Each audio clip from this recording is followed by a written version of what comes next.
지금 탄핵 심판에서요. 법률 대리인이 증거 능력 없습니다 라고 했더니 문영배 재판장이 뭐라고 했습니까? 너무 늦으셨네요. 옛날에 얘기했었어야지. 어떻게 증거 능력 없는 증거가 채택된 거에도 이의를 제기하는데 그게 책무권 포기 상실의 대상입니까? 예, 질문 드릴게요. 예. 형사재판에서 절차가 잘못되면 모든 재판이 마찬가지죠. 재판이 절차가 잘못되면 그 재판은 결과에 당부와 상관없이 위법합니다. 예. 그 형사재판에서 절차에 있어서 가장 중요한 것 중에 하나는 증거채택입니다. 예. 맞습니까? 예, 맞습니다. 자, 헌법재판소법 제40조가 개정됐는데요.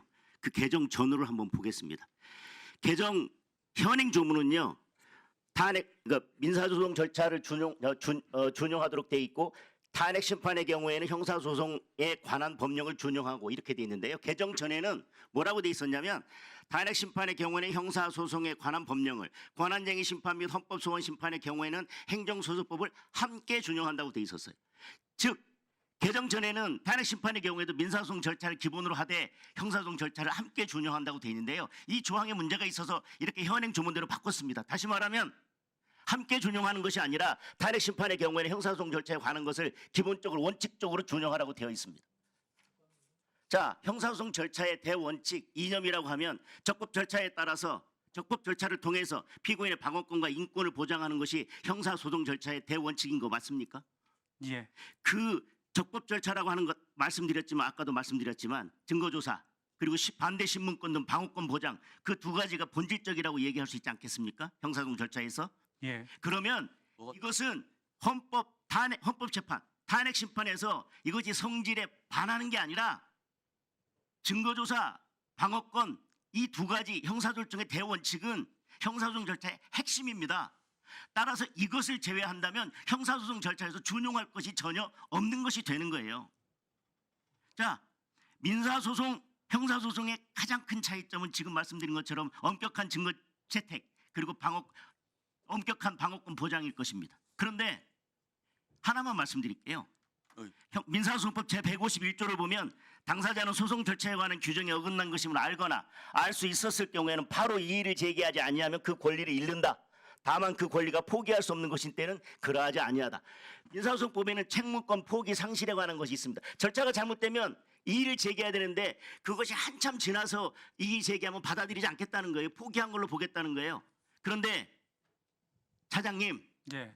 형사소송에서 증거 능력 없는 증거를 채택하는데 그것이 책무권 포기 상실의 대상이 됩니까?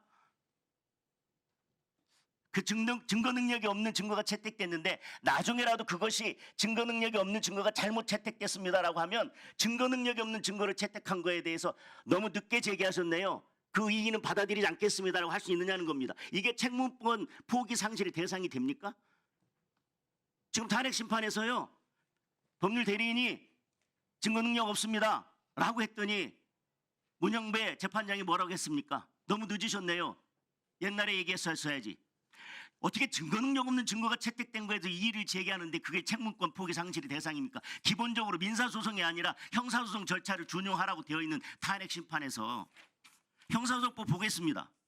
163조. 검사, 피고인, 변호인은 증인신문에 참여할 수 있다. 기본권입니다. 피고인이 증인신문에 참여하는 것은. 그런데 초식해놓고 입틀막하고 그 다음에 직접 질문하겠다고 하니까 질문하지 말라고 하고 물론 당사자나 변호인이 질문할 때 유도신문이면 그 신문에 대해서는 제한할 수 있습니다. 그리고 관련성 없는 질문일 때는 그 질문 자체에 대해서는 제한할 수 있습니다. 그런데 그냥 아예 제가 당사자 직접 신문하겠습니다. 그러니까 하지 마세요. 그 다음에 중요한 반대 신문하겠습니다. 그런데 초식해놓고 이제 시간 지났으니까 그만하세요. 이런 형사소송 절차가 가능할까요? 그게 정당한 방어권의 보장입니까? 그러면 많은 분들이 이렇게 얘기합니다. 뭐 그런다고 계엄한 사실이 어디 가냐? 언제부터 대한민국 법치주의가 절차 무시하고 아무것도 안 지켜도 되고 과정 무시해도 되는 그런 법치주의로 변질됐습니까?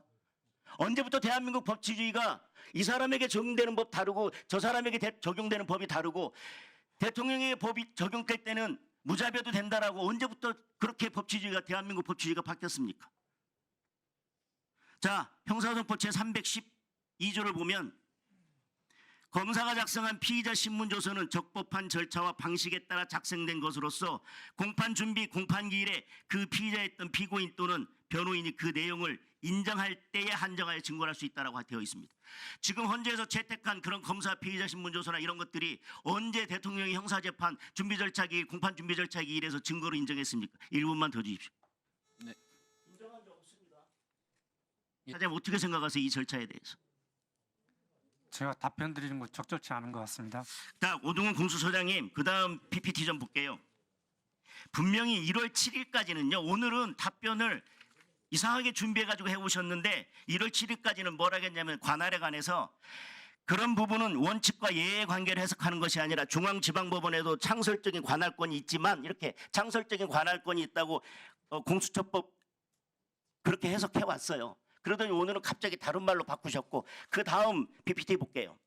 아까 법사위에서 말씀하셨다고 했는데 법사위에서 어디 대통령에 대해서 내란죄에 대해서 영장 기각됐다는 말이 있습니까? 없습니다. 그냥 저렇게만 답변하셨어요.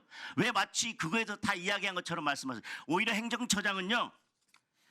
오히려 지금 관할권에 문제가 있기 때문에 그리고 그것이 나중에는 형사소송에서 증거 능력에 문제가 있기 때문에 우리는 그 수사권 때문에 신중하게 영장을 기각하고 있다고 답변했습니다.